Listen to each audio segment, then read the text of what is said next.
In game one, Utah, despite the fact that their big man, Rudy Gobert, went down with just, 15 seconds going into the game, out for game one, obviously announced he'd be out for game two. I said that how in situations like that, oftentimes there's a rally around the fallen soldier effect, where even though a key player may go down due to injury or it might be ejected or something, the emotions of the other players just heightens them to play at such an intensity, and it's like they just become a great team. Like they just play better than they normally would in those circumstances. And I think that's a lot of the reason why Utah wound up winning game one. I mean, they had a little help from the Clippers kind of not playing all that well themselves. But, game two, the realization is that Rudy Gobert is not playing, okay?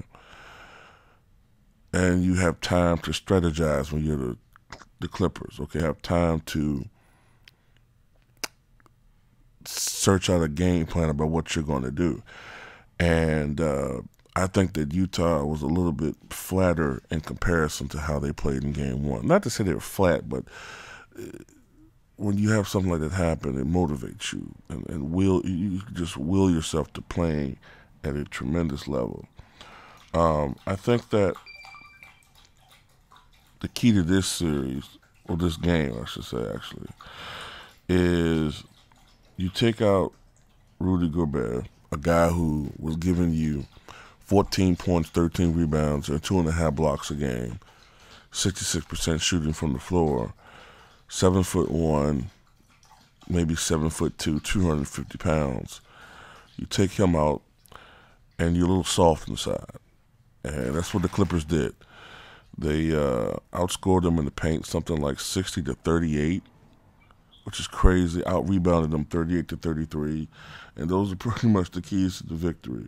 I'm kind of surprised they didn't win by a larger margin than they did, but they won. A final score of 99-91. Blake Griffin. It was also, with Gobert not there, it was almost sort of a revival or a return of Lob City. Blake Griffin had 24 points to go along with 5 rebounds and 2 assists.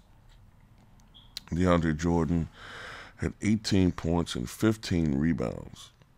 And Chris Paul, 21 points and 10 assists. And Jamal Crawford chipped in with 10 points off the bench. And even the legendary Paul Pierce, who retired after this season, had 6 points in 9 minutes of play. And the Clippers win by a final count of 99-91. And they evened this best-of-7 series up at 1 game apiece. For the Jazz, they're missing Rudy Gobert. I mean, Joe Johnson, who had 21 points and had that game-winning shot in game one, did not quite have the same game, but scored 13 points.